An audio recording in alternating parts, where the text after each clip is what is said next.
Well, in other news, speaking of just news that rattles your brain, you try to wrap your head around what people say. We have The View here. Joy Behar saying conservatives will turn this country into Hungary and North Korea if they get their way. I don't even know where to start. We might as well just start with the clip here from The View and kind of break it down as we go, because they say so many asinine things, your head's going to spin. Wade has sparked concerns that access to contraception and gay rights could also be endangered. We all know that. But are Republicans themselves in danger of overplaying their hand by moving too far to the right too fast and possibly alienating moderate voters? Interestingly, this question comes just as voters in Kansas head to the polls to decide whether to remove abortion protections from their state constitution. So, I mean, what's happening with the party?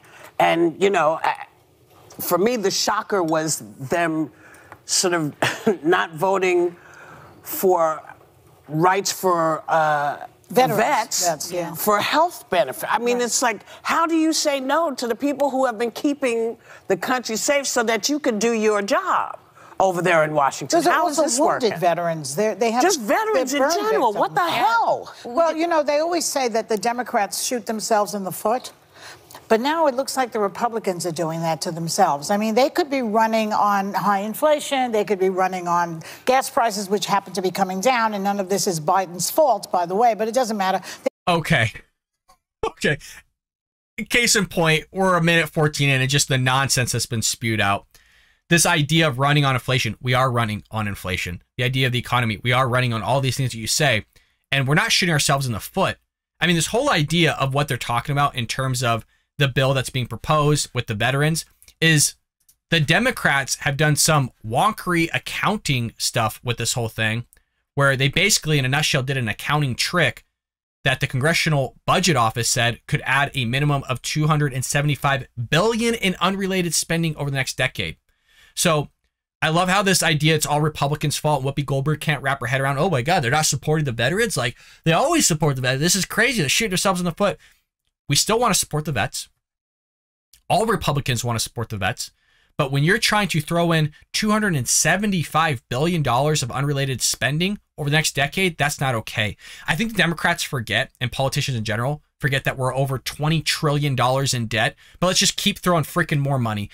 If you want to give money to the vets, then just give money to the vets. That's what we're all on board for.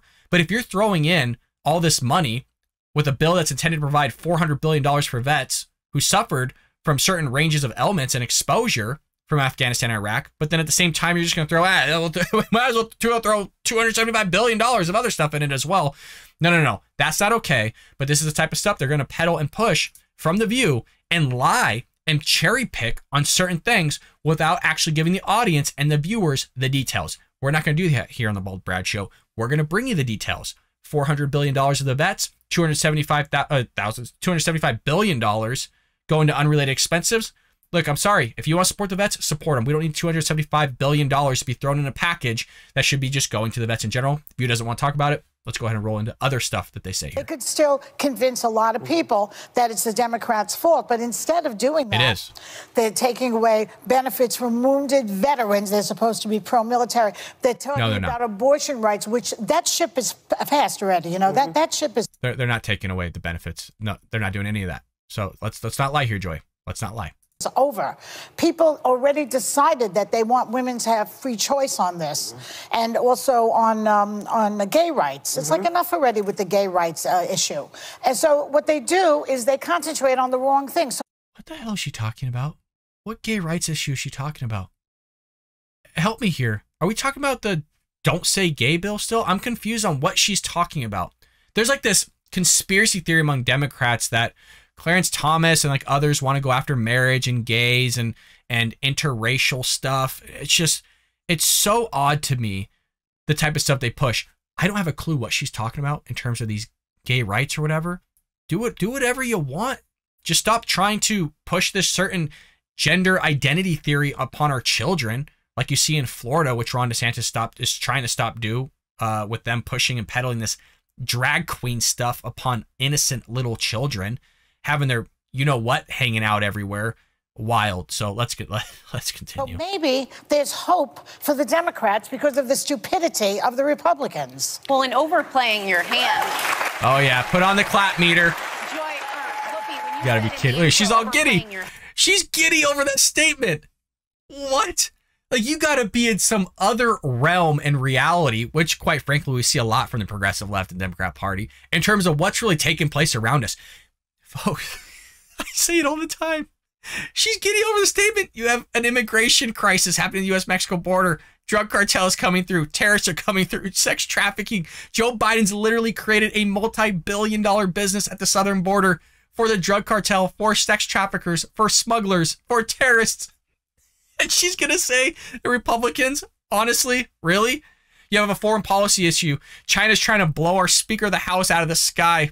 They want to invade Taiwan. Iran wants to build a nuclear weapon and blow up Israel, the rest of the West. Like, you have Afghanistan, the Taliban coming back. You have inflation going through the roof, gas prices going through the roof, grocery bills going through the roof. But yeah, somehow this is the Republicans. It's so mind-bending. There's literally a moderate Virginia Republican who's a strategist who said, I feel like we're on this seesaw where one party sort of gets the upper hand on social cultural issues, then they overplay that hand, and Republicans have taken it too far this time. When you look at it, the GOP position on abortion always had exceptions. They always had rape, incest, and the life of the mother.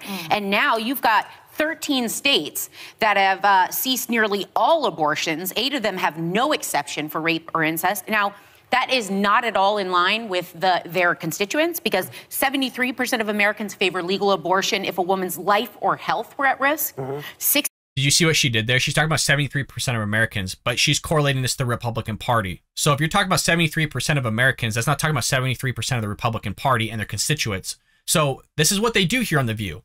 This is how they manipulate the data, and they do it really fast so that you don't have to acknowledge it, or that it just gets slipped under the rug there of like, oh, I didn't actually pay attention to what she said. So this is what they do, and this is the type of stuff that they present to their viewers and try to lie to people. And I love this whole aspect of them talking about incest and rape, which accounts for, depending on which one you're talking about, the incest or the rape, if you combine them both, it's less than 1% of the causes of abortion. If you split them up, you're looking at 0.5%, or the other way, 0.5 as well. So virtually almost all abortions aren't because of incest and rape. The vast majority of them are just, I know a lot of people don't want to admit it, they're just because of it's an inconvenience. Because you don't have the money to sit there and help raise a child. You're not in a current situation to raise a child either. So majority are because of just lack of inconvenience. But this is what they're doing. Twisting data, spinning it, and manipulating it to their viewers. And they're trying to do it with all of us. But luckily, we're here at the Bald Brad Show. We've subscribed, so we're on point here of what the hell is going on. 69% say it should be legal if the pregnancy is the result of rape. 79% of Republicans say there are some cases abortion should be legal and others are illegal. They brought it back to the that states doesn't with the mean overturning of Roe v. that number does not mean that it's incest and rape even. She's not being specific in what it is. I would like to know what those 79% of Republicans are talking about, that there should be some sort of limitation on it or not. Is that incest? Is it rape? What are we talking about here? Be specific, but they're not going to, because they have an agenda. They have a narrative that they want to push. Wade, but now you have the states deciding you can't go to another state, which just flies in the face of what they're saying when they say a state What should be about in control. contraception? And that's the kind of stuff that happens in Cuba. That's the kind of stuff that happens in North Korea, where they don't let people travel out of those countries. But look, I do think. What? We're talking about doing certain state to state, I don't know even what you would call it, medical care, transactions, whatever it may be. And even on some of those levels, there are laws on the books or certain limitations that you can go and do from state to state. Vastly different than them talking about Cuba, North Korea, wherever, from not leaving the country. Way different than what we're talking about here. Not even the same ballpark. Look, if you want to make a rough analogy, and I mean rough, I'm all on board for rough analogies. This is not even an analogy at all. This is just actual idiocracy that's being spewed right now. I'll leave it up to Anna Navarro to just Continue the nonsense. The party has, I think the party's gone crazy, frankly, to tell you the truth. Because I think what they've decided to do is manufacture, because these are manufactured culture wars. They are not real issues. As Billy Porter said here on Friday, the issue is gone. The change has happened when it comes to LGBTQ rights. So what are we seeing? We are seeing some backlash. Just last week, Matt Gaetz body shamed, fat shamed an activist, a 19-year-old activist, Olivia Juliana, on Twitter. What does she do? What does she do? She's raised over $2 million because of that for abortion rights and to help women get abortion. So if you are, what is look, he did call people fat. He was presented with it. Somebody said something. Do you want to take it back? And he said no. And he said his piece. It's not okay to be unhealthy. All right. It's not. I know that we have this certain culture and stigma that's trying to be produced here by the left, that it's okay to be obese and that it's healthy and again, push all this nonsensical things that's not reality. You talk to any physician out there, they're going to say it's not okay to be overweight. Anna Navarro is overweight. She is. For her size, like meaning her height, that is not the amount of weight that you should be carrying that is healthy. It's just not. I'm not fat shaming her. I don't want her to be obese. I don't want her to be carrying all that weight. I want her to be healthy. I don't agree with her viewpoint. I don't agree with anything, but it's not okay. It's not right to be pushing a certain agenda that is just, quite frankly, false, telling people they should be overweight. You might not like what Matt Gaetz said, but how does being obese and correlating that into ultimately abortion, it's a little bit of a stretch for me. you want to see a direct and a tangible cause and effect, that's what tells you how much that's energizing the Democratic base to get out, how outraged people are, and how people are feeling about it. They're putting their money there. Yeah. And then what we're seeing in Florida, I can't even comprehend. This is a state where we have a housing crisis. This is a state where we have an insurance crisis. This is a state where we have a climate crisis. And instead, Ron DeSantis is focused. We have a climate crisis? We have a housing crisis because everybody's fleeing to the state of Florida. We have insurance policy crisis. I don't even know what the hell she's talking about there, actually. I literally don't have a clue. Oh, we have a climate crisis. See, climate's only local to certain states. That's how that works. It's like, come on, man. Come on. Focusing on drag queens. And so, listen, yes, do I think a 5-year-old should be at a drag show? No. But you know what? If you are for parental choice when it comes to your kid wearing a mask to school, if you are for parental choice when it comes to your kid learning about slavery and learning the true history of this country, then why in the hell can't you be about parental choice on whether you take your kid to a drag show or not? Well, that's true. This is, some of the drag shows are happening on school campuses without administration's knowledge. So no, that's not okay. And many parents don't want that. Many parents have vocalized that they don't want that. So if you want to talk about polls, the vast, like in the 70th percentile, the high 70th percentile of parents in Florida don't want their kids being presented to that type of behavior in front of their child, whether it's at school or anywhere else. Furthermore, parents are bringing their kids to drag shows in bars in which you're not even supposed to be in there as an adolescent or somebody under the age of 21, even under supervision of a parent or guardian that's 21 years of age as well in some of these bars, in some of them.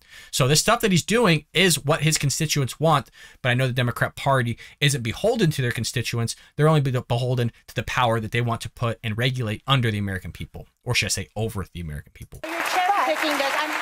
Listen, I looked at the top causes of endangerment for children, of children's death. It's firearms. It's car accidents. It's drowning. Right, it is not drag queen. I'm yet to see a kid who dies from being exposed to drag queen. All of that is true, and I think that what we're saying here is true. But since 195 Republicans just voted against birth control, I mean, this is a slippery slope. Now we're getting into everybody's business now, But I still think that this is tricky in November. With all of what we just said, I still say that prices for food and clothing and housing and everything, those, what do they call those, tabletop issues? Kitchen table things. I think that people are still going to be concerned about what is right in front of them. And these bigger issues are going to just get worse and worse and worse. Which is why Republicans should be focusing frankly, on that. But listen, it's easy for me to say it because I don't have a problem with money. I mean, This is how disconnected they are. Oh, Republicans should be focused on that. Look at any Republican outlet. Just they're so out of touch. You don't have to go far. Just literally type in Fox News. At the top banner up there, right under it, you'll see kind of hot topics. One of them has been recession for like the last like week and a half. Inflation's like permanently up there. Immigration is on there. What do you mean we're not talking about these things? Look at the catalog here at the Bald Brad Show. We've talked about recession. We've talked about inflation. We've talked about illegal immigration since the inception of the show. Look at the Daily Wire, the exact same thing. You look at the Blaze TV, the Blaze media outlets. They're doing the exact same thing. Where's she coming up with all this? It's as if she doesn't turn on a TV or listen to any sort of Republican or conservative outlets. It's mind-blowing. I admit that. We're doing very well on this show. But there are people out there, and I've been there, where I was on unemployment insurance. It saved my life when I was broke, and I've been broke many times, and I know how that feels. But trust me, these other issues are horrifying. They will turn this country into Hungary and North Korea, as you say, if they have their way. I think people are smart enough to know what's right in front of them and the things that surround them. Because things that surround you also have a way of creeping in. Mm-hmm. So people are well aware. They just have to make a decision. What are the things and who are the people who best serve your interest in the America you what? Can I say one more thing? Sure. What are the Republicans going to do about inflation and about gas prices? That's the question you have to ask yourself. Okay, the Democrats are disappointing you on inflation. Ask the Republicans, what are you going to do? Ask DeSantis. Joy, they're not even focusing on inflation, and they're not focusing on gas prices. They're focusing on drag queens. Well, that's DeSantis. I mean, well, here's the bottom line. Listen, November is when you will have. You want to help with inflation really quick? Just go ahead and increase domestic oil production, right? You get the cost of fuel down. You get the cost of your freight down. The freight is delivering those goods and services. That helps a lot. Furthermore, you can help with ultimately getting money back in the Americans' pockets that they can actually spend on groceries, which will help with the supply and demand issue. Furthermore, you can also figure out the supply issue by working with our NATO allies, working with just our allies in general, of creating some sort of an agreement between the countries on certain goods and services. There's a lot of things that can be done. Just Joe Biden just doesn't want to do it. Again, the main thing that's happening here, at least one of the main things, is fuel prices, and that you could decrease a lot of the goods and services, the price of those goods and services at the grocery store, at the pump, by just getting fuel prices down. As of today, it is 81 cents down, which is great. That is a good thing, but it's not anywhere near it should be. And then pushing this climate agenda isn't going to help the cause. So this whole inflation thing that's caused by Joe Biden pumping out stimulus checks, how about we don't do that when Republicans in office? That's going to help inflation. How about dealing with that aspect of constantly the government paying for everybody's damn things, wanting handouts left and right? That's going to help curb inflation as well. But look, Democrats have done a lot of damage, folks. The next Republican who's in office is going to have a lot of work and a lot of cleanup to do regarding what Democrats have done. Have to make a decision. Keep an eye out on what's going on, because as you see, what pissed you off a month and a half ago may not be pissing you off in 2 months. We don't know. But find out what the core is of your beliefs for your country, for yourself in this country. This is all up to us. This is all our responsibility. We can shove it off to this group or shove it off to that group, but it comes down to us. Where do you stand, and how do you stand in America? Where do you stand, and how do you stand in America? Well, I don't stand with the Democrat Party. Let me tell you that much. I love how they're like, well, just look around. See what your table counter issue is according to Joy Behar. You mean the kitchen table issues, Joy? Act like you've been around for a while, for the love of God. And like I said, it's all foo-ha. Them pushing this stuff. Republicans are always the problem. It's never the Democrats. While at the same time, they're going to sit there and say, well, look at what's going on. Look, Democrats with the inflation and everything else. Where's the talk about illegal immigration? Where's the talk about recession? Where's the talk about Iran? Where's the talk about China? Where's the talk about Hunter Biden? Where's the talk about Joe Biden? Where's the talk about not increasing domestic oil production? Like, where's the conversations about all this? The very things that you've caused, your party has caused. They don't want to bring that up, because if they do, nobody's going to go out and vote for their party, and it goes against their cause. I hope you enjoyed that clip from the Bald Brad Show. If you did, make sure to hit that subscribe button so you can stay up to date on all our future content.